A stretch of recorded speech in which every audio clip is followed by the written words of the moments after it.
Hello, कैसे हैं आप सब। तो आज के इस वीडियो में हम लोग सॉल्व करेंगे exercise 3.4 matrices chapter CBSE board का। लास्ट वीडियो में हम लोगों ने सारे सिनॉप्सिस ले लिए हुए कि इनवर्स कैसे फाइंड आउट करते हैं। इस चैप्टर में इस एक्सरसाइज में इनवर्स फाइंड आउट करना में using elementary transformations find the inverse of each of the following matrices if it exist. ठीक है। इनवर्स कैसे फाइंड आउट करते हैं ट्रांसफॉर्मेशन मेथड से, वो हम लोगों ने देखा हुआ है। एक छोटा सा क्विक रिवीजन ले लेते हैं। हमारे पास में ट्रांसफॉर्मेशन इनवर्स फाइंड आउट करने के लिए दो तरह के ट्रांसफॉर्मेशन है, एक तो रो ट्रांसफॉर्मेशन और एक कॉलम ट्रांसफॉर्मेशन। जो हम लोग रो ट्रांसफॉर्मेशन से इनवर्स फाइंड आउट करते हैं तो हमारे पास में इक्वेशन हम लोग यूज करते हैं A into A inverse equals to identity. ठीक। या फिर आप टेक्स्ट बुक में देखेंगे तो आपको एक इस तरह से भी मिलेगा A is equal to I into A. आप चाहे तो ये मेथड यूज कर या ये इक्वेशन यूज करके सॉल्व करिए ए इनवर्स, या फिर इस तरह से करिए, कोई फर्क नहीं पड़ने वाला, दोनों सेम है। तो मैं आपको इस तरीके से यूज करके सिखाऊंगा। A into A inverse is equal to identity होता है। हमें करना क्या होता है, हमें मैट्रिक्स ए पे, ठीक है, रो ट्रांसफॉर्मेशन या रो ऑपरेशन आप बोल सकते हैं, अप्लाई करना होता है। और ए मैट्रिक्स को आई में आइडेंटिटी मैट्रिक्स में कन्वर्ट करना होता है। सेम ऑपरेशन जो हम लोग ए को आइडेंटिटी में कन्वर्ट करने के लिए अप्लाई करते हैं, सेम ऑपरेशन को हमें आइडेंटिटी मैट्रिक्स पे भी अप्लाई करना पड़ता है। ठीक है, करते रहना है, ऐसा बोलिए आप।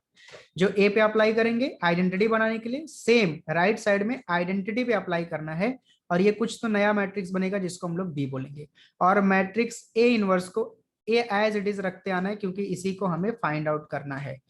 आई इंटू ए इनवर्स बनेगा इज इक्वल टू बी। तो आइडेंटिटी को ए इनवर्स से मल्टीप्लाई करेंगे, ए इनवर्स हो जाएगा, और राइट साइड में हमें क्या मिल जाएगा, बी मैट्रिक्स। यानी जो मैट्रिक्स ए का इनवर्स होगा, मैट्रिक्स बी होगा, वही क्या होगा, ए का इनवर्स होगा। सिंपल। फिर उसके बाद में अगर अपने को कॉलम ट्रांसफॉर्मेशन करना है तो हम लोग मैट्रिक्स का यूज करते हैं ए इनवर्स, हम लोग इक्वेशन का यूज करते हैं A inverse A is equal to identity, या फिर इसी को हम लोग बोलते हैं A is equal to A into I. ठीक है, अपन ये यूज करके सॉल्व करेंगे। तो इसमें क्या करना है हमें, इसमें मैट्रिक्स ए के ऊपर कॉलम ट्रांसफॉर्मेशन अप्लाई करना है या कॉलम ऑपरेशन अप्लाई करना है, और ए को कन्वर्ट करना है आइडेंटिटी में। सेम ऑपरेशन जो हम लोग ए को आइडेंटिटी बनाने के लिए यूज करेंगे, वही ऑपरेशन हमें राइट साइड में आइडेंटिटी मैट्रिक्स में भी अप्लाई करते जाना है। और आई बनेगा कुछ बी मैट्रिक्स, मान के चलते हैं कुछ ना कुछ तो नया मैट्रिक्स बनेगा ऑपरेशन के बाद, तो इसको हम लोग बी मान रहे हैं। और ये जो ए इनवर्स है इसको एज इट इज आपको लिखते आना है। फिर ए इनवर्स को जब आप आइडेंटिटी से मल्टीप्लाई करेंगे तो ए इनवर्स ही आने वाला है, और राइट साइड में हमारे पास मैट्रिक्स बी। इसका मतलब जो मैट्रिक्स बी निकला वही क्या है, यहाँ पे ए इनवर्स है। और रो ट्रांसफर 3 by 3 मैट्रिक्स के लिए रो ट्रांसफॉर्मेशन और कॉलम ट्रांसफॉर्मेशन आपको ऑलरेडी बताया हुआ है। हम लोग रो ट्रांसफॉर्मेशन आइडेंटिटी मैट्रिक्स के लिए देख लेते हैं। ठीक है, इसके क्या क्या स्टेप हैं।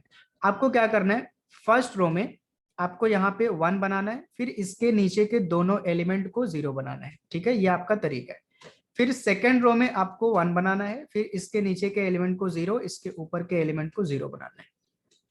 फिर थर्ड रो में 1 बनाना है, इसके ऊपर के दोनों एलिमेंट को क्या बनाना है, आपको 0 बनाने के। इस तरह से आपको करना है। ठीक है ना।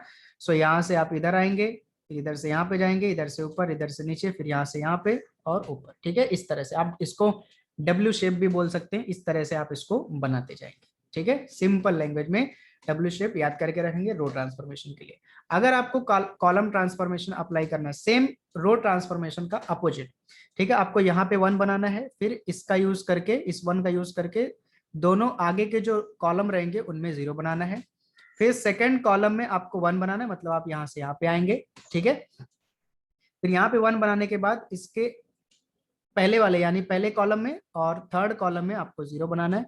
फिर थर्ड कॉलम में आपको 1 बनाना है, और इसका यूज करके आपको फर्स्ट कॉलम और सेकंड कॉलम में 0 बनाना है। इस तरीके से आपको सॉल्व करना है। ठीक है, तो इसको आप इस तरीके से याद कर सके। तो सिग्मा का अपोजिट उल्टा सिग्मा है ना, सिग्मा ऐसे होता है और ये भाई साहब को ऐसे कर दिया। ठीक है, तो रो ट्रांसफॉर्मेशन और कॉलम ट्रांसफॉर्मेशन। चलिए एग्जाम्पल देखते हैं और इसको सॉल्व करते हैं। ऑलरेडी हमने जो है लास्ट वीडियो में एक एग्जाम्पल देखा हुआ है, और ये थर्ड वाला एग्जाम्पल आपका ऑलरेडी देख लिया हुआ है। तो सबसे पहले हम लोग शुरू करेंगे फर्स्ट एग्जाम्पल से। तो क्वेश्चन बोला है ट्रांसफॉर्मेशन मेथड से इनवर्स फाइंड आउट करना है, तो इसको कुछ हम लोग अज्यूम कर लेते हैं। Let A is equal to, आपको एबीसीडी ऐसा कुछ सपोज कर लो, ए मान लो, बी मान लो, कुछ भी सपोज कर लो। 1 - 1 2 3, ये अपने पास में मैट्रिक्स ए हो गया। ठीक है, कंसिडर कर लेते अपन A into A inverse, row transformation से हम लोग यहाँ करने जा रहे हैं। So A into A inverse क्या अज्यूम करना पड़ेगा, आइडेंटिटी। ठीक है, हमें काम क्या करना है, ए को आइडेंटिटी बनाना है, ऑपरेशन अप्लाई करके सेम ऑपरेशन आई पे अप्लाई करते जाना है, आई जो बनेगा वही अपना ए इनवर्स होगा। सो स्टार्ट करते हैं। सो ए अपने पास में 1 -1 2 3, A inverse as it is, right side में आइडेंटिटी मैट्रिक्स 1 0 0 1। अब ये मैट्रिक्स जो है लेफ्ट साइड वाला, इसको आइडेंटिटी यानी इस तरह से दिखना है। तो सबसे पहला स्टेप क्या, यहाँ 1 होना चाहिए, ऑलरेडी यहाँ 1 है, पहला स्टेप कंप्लीट है। सेकंड स्टेप है उसके नीचे का एलिमेंट, 1 के नीचे का एलिमेंट क्या है 2, इसको 0 बनाना है। जब आप 1 के नीचे का एलिमेंट 2 पे फोकस कर रहे हैं तो 3 भी चेंज होगा, क्योंकि 2 कौन से रो में, आर सेकंड रो में है, सेकंड रो में 3 भी है, बट आपको एट अ टाइम एक पे ही फोकस करना है। 2 को आपको 0 बनाना है, ये 3 क्या बनता है, बनने दीजिए इसको, कोई फर्क नहीं पड़ता है। सो देखिए R2 चेंज होगा। ठीक, R2 किस तरह से चेंज होगा, R2 में से अपने को R1 माइनस करना है, लेकिन R2 में से R1 माइनस करेंगे तो 2 - 1 1 बचेगा, बट अपने को तो यहाँ 0 चाहिए, तो मैं R1 को 2 से मल्टीप्लाई कर देता हूँ। आइडिया जबकि आपको ऑलरेडी पिछले वीडियो में आइडिया दे चुका हूँ मैं किस तरह से करना है। जो नंबर यहाँ पे है, ठीक है, R1 को उसी से मल्टीप्लाई कर दिए। सपोज यहाँ पे 5 होता तो मैं R1 को 5 से मल्टीप्लाई करके माइनस कर देता और ये 0 बन जाता था। सो देखिए पहले रो में कोई चेंज नहीं, 1 - 1 एज इट इज, इसके लिए ही ऑपरेशन लिखा है तो ऑब्वियसली ये 0 होने वाला है। अब देखिए 3 में क्या चेंज होगा, R2 के जगह पे आपके पास है, यहाँ पे मैं इधर लिखता हूँ 3 -2 टाइम्स ऑफ R1 का करस्पॉन्डिंग, 3 के करस्पॉन्डिंग में एलिमेंट क्या है -1। सो 3, ये माइनस मिलकर के +2 हो गया, 3 + 2 यहाँ पे कितना हो जाएगा आपके पास में 5 हो जाएगा। और A inverse as it is रहेगा, राइट साइड में R1 में कोई चेंज नहीं, 1 0 एज इट इज। यहाँ पे देखिए आप क्या कर रहे हैं, R2 में से 2 माइनस कर रहे हैं 2 टाइम्स ऑफ R1, तो 0 - 2 टाइम्स ऑफ 1, तो 0 - 2 कितना हो जाएगा -2। 1 माइनस उसके ऊपर का एलिमेंट क्या है 0, तो क्या ये 0 इस 1 के ऊपर कोई इफेक्ट करेगा, नहीं। ध्यान रखेंगे जो लेकर के आप चेंज कर रहे हैं, जैसे R1 लेकर के आप चेंज कर रहे हैं तो R1 में 0 है तो इसके ऊपर कोई फर्क नहीं पड़ेगा। आप ऑपरेशन यहाँ लिखा है वहां पे लिख के देख भी सकते हैं। देखिए यहाँ 1 बनाना था, बन गया, ऑलरेडी बना था, पहला स्टेप कंप्लीट हुआ। यहाँ 0 बनाना था, वो भी बन गया, दूसरा स्टेप कंप्लीट हुआ। तीसरा स्टेप यहाँ पे आपको अब 1 बनाना है। ठीक है, आप एंटी क्लॉकवाइज आ रहे हैं, 1 0 1 0, ठीक है, इस तरह से जाना एंटी क्लॉकवाइज, ये रो ट्रांसफॉर्मेशन में होता है। तो इस 5 को 0 बनाना है। तो जब भी आपको यहाँ पे एकदम A22 या फिर A33 वाले एलिमेंट होंगे ना, उनको आपको किसी दूसरे रो का यूज करके या कॉलम का यूज करके 0 मत बनाइए, 1 मत बनाइए, उसको आप डिवाइड करके 1 बनाइए। तो ये कौन से रो में है, सेकंड रो में है, तो सेकंड रो को मैं चेंज कर देता हूँ और सेकंड रो को मैं डिवाइड करता हूँ किससे 1 बनाने के लिए, 5 से, क्योंकि 5 है, 5 को 5 से डिवाइड करेंगे तभी 1 बनेगा। कॉमन सेंस, अगर यहाँ -5 होता तो मैं -5 से डिवाइड करता। 1 - 1 एज इट इज, 0 को 5 से डिवाइड करेंगे 0 रहने वाला है, और 5 को 5 से डिवाइड करेंगे 1 हो जाएगा। ठीक है ना, A inverse is equal to, अब यहाँ पे 1 0 पहला रो एज इट इज, -2 को 5 से डिवाइड करेंगे -2/5 हो जाएगा, 1 को डिवाइड करेंगे 1/5 हो जाएगा। ठीक, अब आपको बस क्या करना है, यहाँ 1 बन गया, अब इस 1 के ऊपर क्या -1, इसको 0 बना दीजिए। देखिए यहाँ -1 है, यहाँ +1 है, अगर हम दोनों को ऐड करें तो यहाँ पे क्या बन जाएगा 0। सो मैं R1 को चेंज करता हूँ, ऑब्वियसली -1 कहाँ पे है, R1 में है, सो R1 को चेंज करना पड़ेगा। सो R1 में मैं क्या ऐड कर देता हूँ, R2। ठीक है, R1 में R2 ऐड कर देते हैं। सो 1 + 0, करेस्पॉन्डिंग को करेस्पॉन्डिंग से ऐड करना पड़ता है, सो 1 + 0 1 हो जाएगा, -1 और यहाँ +1 क्या बन गया 0, इसी के लिए तो ऑपरेशन लिखा था। 0 और 1 second row as it is, A inverse as it is, और राइट साइड में भी हमको वही ऑपरेशन परफॉर्म करना है। सो 1 + R2, 1 R1 + R2 है, बट 1 - 2/5 करेंगे। सो क्रॉस मल्टीप्लीकेशन करने के बाद 5 बन जा 5 -2/5, तो 5 - 2 कितना हो जाएगा 3/5। ठीक है, फिर उसके बाद में R1 + R2, तो 0 + 1/5, यहाँ पे क्या आ जाएगा अपने पास में 1/5, यहाँ पे हो गया -2/5, इधर अपने पास में हो गया 1/5। क्लियर। सो ये अपने पास में बन गया यहाँ पे आइडेंटिटी मैट्रिक्स, और राइट साइड में कुछ तो बना। अब ये आइडेंटिटी बन गया, ए इनवर्स से मल्टीप्लाई करेंगे, सो ए इनवर्स ही रहेगा, आइडेंटिटी से कोई फर्क नहीं पड़ता है। और राइट साइड में अपने पास मिला 3/5, 1/5, -2/5 एंड 1/5। ठीक है। अब ये जो मैट्रिक्स है यही आपका ए इनवर्स है। इसको आप इस तरीके से भी लिख सकते हो।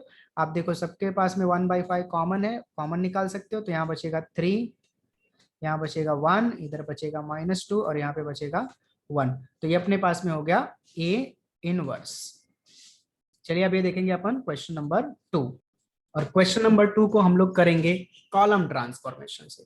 तो कॉलम ट्रांसफॉर्मेशन में हम लोग क्या लिखते हैं, A inverse into A is equal to identity.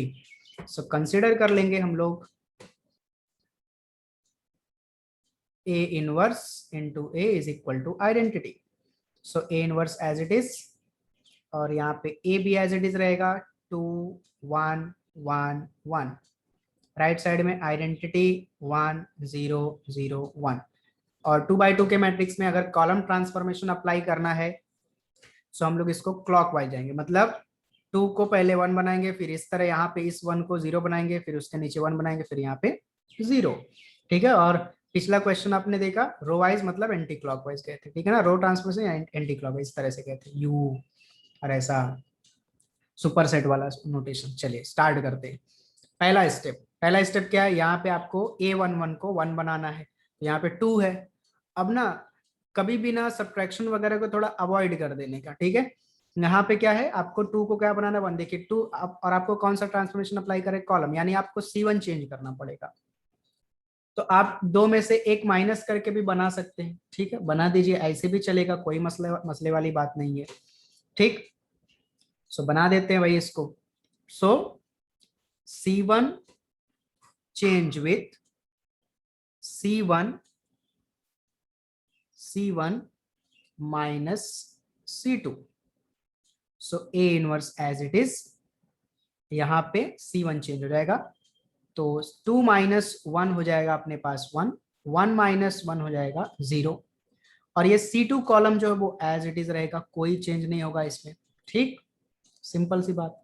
Right side में भी हमारे पास में कुछ तो चेंज होगा, 1 minus 0 1 हो जाएगा, 0 minus 1 हो जाएगा -1, और second column as it is रहेगा अपने पास में। अब यहाँ 1 बन गया, 1 के बाद में हमें यहाँ बनाना पड़ता है 0, ठीक है, और यहाँ 1 है।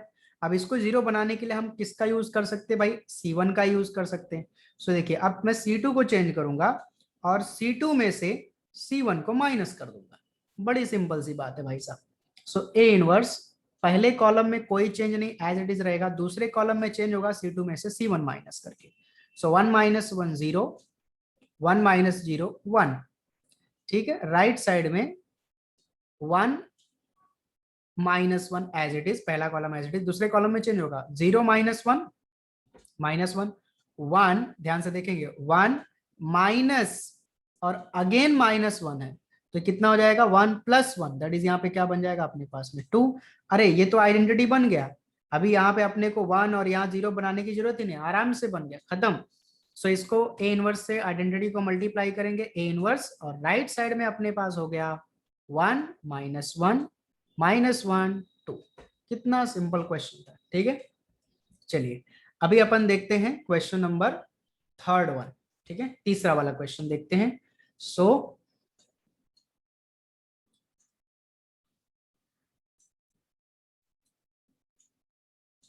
फोर्थ एग्जाम्पल अपने पास है a इज इक्वल टू 2 3 5 7, और इसको हम लोग करेंगे कोई से भी इससे कर सकते हैं आप, रो से भी कर सकते हैं, कॉलम से भी कर सकते हैं। चलिए अपन इसको करते हैं कॉलम ट्रांसफॉर्मेशन से, ठीक है ना। So consider A inverse into A is equal to identity. So A inverse into A, that is 2 3 5 7, right side में आइडेंटिटी 1 0 0 1, ठीक। अब यहाँ पे तो 1 है नहीं और आपको बनाना है 1। सो देखिए 2 - 3 कितना बन जाएगा, -1 बन जाएगा, ध्यान से सुनिएगा, 2 - 3 कितना बन जाएगा, -1 बन जाएगा यहाँ पे, ठीक है। और -1 को माइनस से मल्टीप्लाई करके +1 बना सकते हैं। अच्छा, लेकिन ये करने से पहले ना मैं एक काम ऐसा क्यों ना कर दूं, C1 और C2 को इंटरचेंज कर दूं आपस में, ठीक है। तो C1 और C2 को जैसे मैंने इंटरचेंज किया तो 3 7 फर्स्ट कॉलम, 2 5 सेकंड कॉलम बन गया मेरा, और राइट साइड में भी 0 1 फर्स्ट कॉलम, 1 0 सेकंड कॉलम बन गया।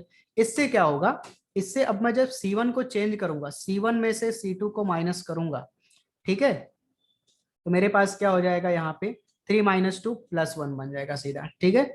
और यहाँ पे 7 - 5 कितना बन जाएगा, प्लस का 2, और यहाँ पे 2 और 5 जो है वो एज इट इज अपने पास में पड़े रहेंगे। राइट साइड में भी C1 - C2 यानी 0 - 1 अपने पास -1 हो गया, और 1 - 0 हो गया 1, और second column 1 0 as it is, simple था। अब यहाँ 1 बन गया, इस 1 का यूज करके अगला राइट साइड वाला यानी C2 का एलिमेंट 2 को बनाना है आपको 0, तो C2 चेंज होगा, C2 में से हम लोग C1 को माइनस करेंगे। आइडिया आपको पता है, किसको 0 बनाना है, 2 को, तो C1 को किससे मल्टीप्लाई करेंगे, 2 से। So A inverse as it is, first column as it is, हमने इसके लिए ऑपरेशन लिखा है तो ये बन गया 0, और यहाँ पे देखिए 5, ठीक है, ऑपरेशन लिख लीजिए अगर कहीं समझ में नहीं आ रहा तो C2 - 2 times of C1, C2 का एलिमेंट क्या है 5 है, -2 टाइम्स ऑफ C1 का करस्पॉन्डिंग एलिमेंट क्या है 2, तो 5 - 2 2 4, 5 - 4 ये 1 बन गया, ठीक, कितनी सिंपल सी बात है। और राइट साइड में पहला कॉलम -1 बना एज इट इज। अब यहाँ पे C2 का एलिमेंट क्या है 1 - 2 टाइम्स ऑफ C1 का करस्पॉन्डिंग एलिमेंट क्या है -1, so this is equal to 1 minus minus plus 2 1 2, 1 + 2 ये अपने पास बन जाएगा 3, ठीक है। और अब C2 का एलिमेंट क्या है 0 -2 टाइम्स ऑफ C1 का करस्पॉन्डिंग एलिमेंट क्या है 1, सो देखिए 0 - 2 1 2, ये क्या बन गया आपके पास में -2 बन गया है। कोई यहाँ पे गड़बड़ सड़बड़ वाली बात है नहीं, एकदम सिंपल है। देखिए 1 बन गया, 0 बन गया, अब उसके नीचे भी अपने को 1 बनाना था बट वो तो ऑलरेडी 1 बन चुका है, स्टेप कंप्लीट हो गया। अब इस 1 का यूज करके इस 2 को बना दीजिए 0, तो 2 कौन से कॉलम में, फर्स्ट कॉलम, यानी कौन चेंज होगा फर्स्ट कॉलम। फर्स्ट कॉलम को कैसे चेंज करके 0 बनाना है, C1 में से माइनस करना है C2, लेकिन C2 को किससे मल्टीप्लाई करना है, क्या है यहाँ पे 2 है, वेरी गुड 2 है, 2 से मल्टीप्लाई कर देना और हो जाएगा 0। So A inverse as it is 1 minus ये एलिमेंट तो 0 है, तो ये कोई भी इफेक्ट नहीं करेगा 1 पे, 1 एज इट इज रहेगा। ये 2 के लिए हमने ऑपरेशन लिखा है तो ऑब्वियसली ये 0 होने वाला है, और यहाँ पे 0 और 1 एज इट इज रहेंगे। और राइट साइड में अपने पास में हम लोग यहाँ पे ऑपरेशन लिख लेते हैं ताकि आपको भी समझ में आए, ठीक है, आसानी हो। देखिए C1 का एलिमेंट क्या है आपके पास में -1 -2 टाइम्स ऑफ C2 का एलिमेंट क्या है 3, सो देखिए ये हो जाएगा -1 -2 3 जा 6, तो -1 -6 यहाँ हो गया आपके पास -7। अब C1 का करस्पॉन्डिंग एलिमेंट क्या है आपके पास में 1 -2 टाइम्स ऑफ C2 का वही करस्पॉन्डिंग एलिमेंट क्या है बाजू में -2 -2 +4 हो जाएगा, बराबर है। और यहाँ पे 1 + 4 मिल करके आपके पास दे देगा 5, और जो सेकंड कॉलम है यानी 3 - 2 वाला वो आपके पास में एज इट इज रहने वाला है। सो ये आइडेंटिटी बन गया, अपना काम खत्म। So this implies that A inverse equals to हो जाएगा -7 3 5 -2, सिंपल, कितना सिंपल क्वेश्चन था। इसी तरह से अब पांचवा जो क्वेश्चन है, 5th one, 6th one, 7th one, ठीक है, 8th वन, अब ये सब जो है क्वेश्चंस आप ट्राई कर सकते हैं। मैं आपको एक क्वेश्चन 10th वाला बता रहा हूँ, ठीक है, क्वेश्चन नंबर 10th आपको एक्सप्लेन कर रहा हूँ यहाँ पे मैं। सो चलिए देखते हैं क्वेश्चन नंबर 10। सो 10th वन अपने पास है, हम सपोज कर लेंगे A, आप B C D कुछ भी सपोज कर सकते हैं। सो ये अपने पास में 3 -1 -4 एंड +2, तो इसको हम लोग कौन से तरीके से करें, रो से, कॉलम से, कैसे भी करें, दोनों से आंसर आएगा, तो इसको रो ट्रांसफॉर्मेशन से करते हैं। तो A × A inverse is equal to identity, so A is 3 -1 -4 +2 A inverse as it is, और राइट साइड में आइडेंटिटी यानी 1 0 0 1, ठीक। सो अब रो ट्रांसफॉर्मेशन में हमें सबसे पहले यहाँ 1 बनाना पड़ता है, फिर उसके नीचे 0, फिर यहाँ पे 1, फिर उसके ऊपर 0, मतलब एंटी क्लॉकवाइज। सो 3 को हमें बनाना है 1। सो देखिए 3 में अगर -4 ऐड कर दूं तो कितना हो जाएगा -1। तो सबसे पहला काम हम लोग कर लेते हैं, R1 को चेंज कर लेते हैं, R1 में R2 ऐड कर देते हैं। सो 3 में -4 ऐड करेंगे तो -1 हो जाएगा, और -1 + 2 +1 हो जाएगा। यहाँ पे -4 और +2 एज इट इज रहेगा, A inverse as it is. Right side में भी चेंजेस होंगे, 1 + 0 1, 0 + 1 1, और ये 0 1 एज इट इज रहेगा, ठीक। अब देखिए ये -1 है भाई, इस माइनस, ये -1 नहीं चाहिए आपको, यहाँ पे +1 चाहिए, तो R1 को आप मल्टीप्लाई कर दीजिए। R1 को आप मल्टीप्लाई किससे कर देंगे, R1 change with -1 times of R1 या डायरेक्टली -1। सो ये 1 हो गया, ये -1 हो जाएगा, ये -4 as it is, 2 as it is. हमने सिर्फ R1 में चेंज किया है, तो राइट साइड में भी R1 में -1 हो गया, और ये 0 और 1 एज इट इज। अब ये 1 बन गया, इसका यूज करके अपने को उसके नीचे वाला एलिमेंट 0 बनाना है, मतलब R2 को चेंज करना है। R2 का एलिमेंट क्या, -4 को 0 बनाना है, उसके लिए ऑपरेशन लिख रहे हैं हम लोग। तो R2 में से ऑब्वियसली अपने को माइनस करना पड़ेगा, क्या माइनस करना पड़ेगा, R1। लेकिन R1 को किससे मल्टीप्लाई करना, आइडिया आपको पता है, यहाँ पे एलिमेंट क्या है, -4, तो -4 से मल्टीप्लाई कर दो। ठीक है, इसी को दैट इज बोल के हम लोग ऐसा भी लिख सकते हैं, R2 चेंज विथ R2, ये माइनस और ये माइनस, +4 टाइम्स ऑफ R1। ठीक है, तो ऐसा मैं ब्रैकेट में लिख देता हूं ताकि आपको समझ में आए।